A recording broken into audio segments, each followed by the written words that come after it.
Assalamualaikum warahmatullahi wabarakatuh. Saya Lutfiana dari Yayasan Sahabat Yatim Nusantara.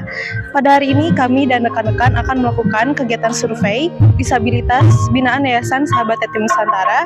Mari ikuti kegiatan kami ya.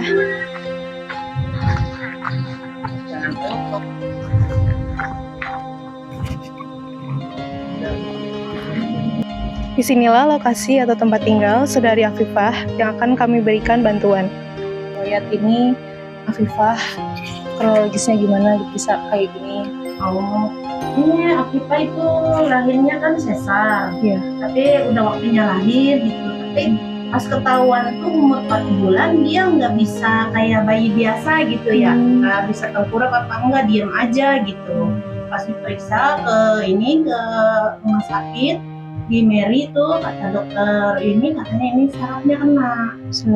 Saraf ini kejepitnya sama ini di pinggang, tulang belakang pinggang itu sebelahnya nggak ada, kayak nggak ada, dalam aja gitu, sebelah sini nggak ada gitu. Jadi susah lah untuk bisa apa gitu, susah. Tapi terapi sama dokter sama udah di scan juga, pokoknya udah disinar apa udah nggak ada perubahan gitu dari bayi itu. Untuk kesehariannya gimana Ibu? Ya begini aja, makan disuapin ya, ke kamar mandi ya dibawa gitu, gitu ya kayak bayi aja gitu, kita yang semua ngurusin gitu. Kalau Ibu kegiatannya kesehariannya?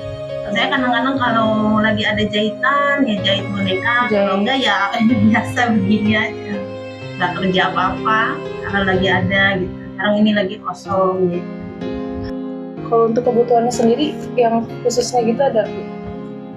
Ada, kadang-kadang ya, tapi alhamdulillah itu kursi roda ada, dapet. Cuman kayak kayak tempat tidur ada, cuman ketinggian, dia jadi susah buat bolak-balik gitu.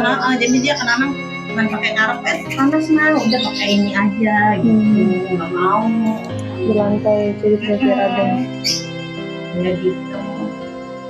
Selanjutnya, kami sedang melakukan survei ke tempat yang kedua, ke Saudara Evan. Mari ikuti kegiatan survei kami.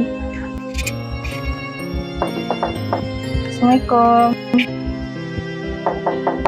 Boleh diceritain kronologis Evan bisa sampai begini, itu gimana cerita begini? Oh, adek Evan itu lahir normal, awalnya tahun 2009, bulan April. 6 April terus kayak sekitar bulan September Oktober kayaknya dia demam tinggi, kena saraf motorik, saraf belakang kepala nih. Pas dibawa ke rumah sakit tuh kata dokter anaknya, kenangannya 2 dokter anak sama dokter spesialis saraf, dokter saraf sama dokter anak. Adek kena saraf gitu, saraf motoriknya udah rusak.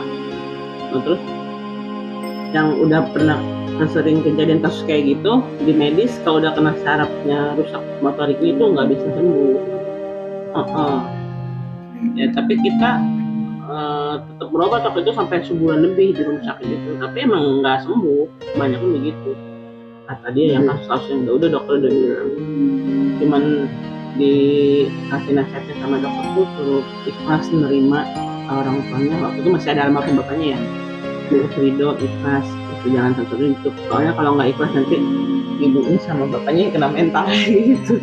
Jadi ikhlas aja urusin gitu. Terus sama disaranin sama dokternya nggak boleh disia-siain, kalau diabaikan nanti malah dikejar-kejar rasa dosa kita ini.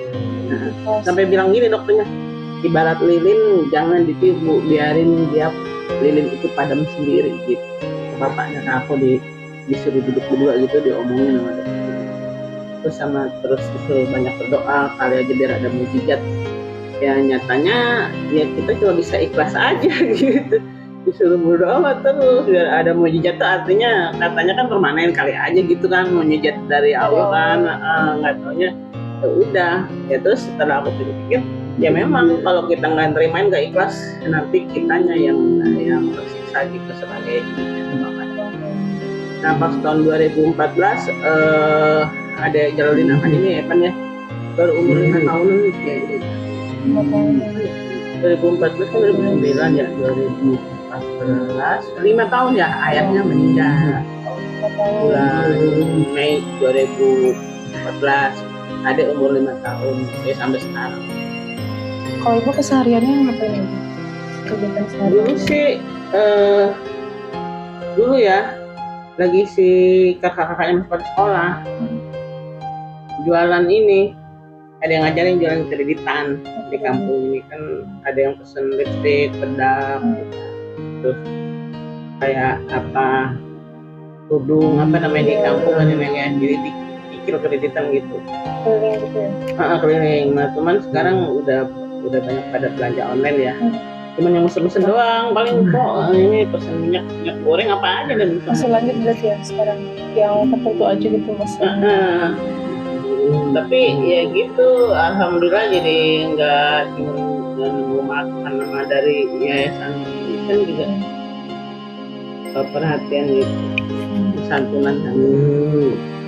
Ya cuman gitu, ibarat jalan beda lah, ada bapaknya, kalau ada bapaknya mungkin rumah udah selesai gitu, terus kakaknya juga kuliah masih kuliah kerja gitu, sekolah aja cuman pesantren yang sekolah itu tapi aja gratis, makanya pas lulus pengabdian 2 tahun.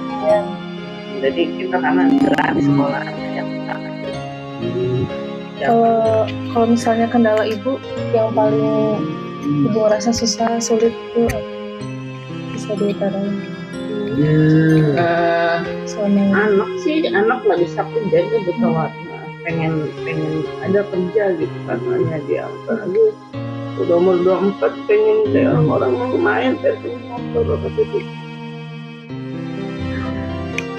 dia ngomong kayak gitu, dia nggak boleh kayak gitu, saya bilang nantinya malah nggak bagus buat kesehatan jiwa kita. Semoga dari yayasan infonya buat kerja, semoga nanti ada jalannya ada. Ya cuma ya itu kayak misalkan pintu rusak semua, jebol, mau beli pintu juga gak ada uang, pintu belakang tertutup, pintu belakang mau jebol, dan beli pintu mau diganti, nggak ada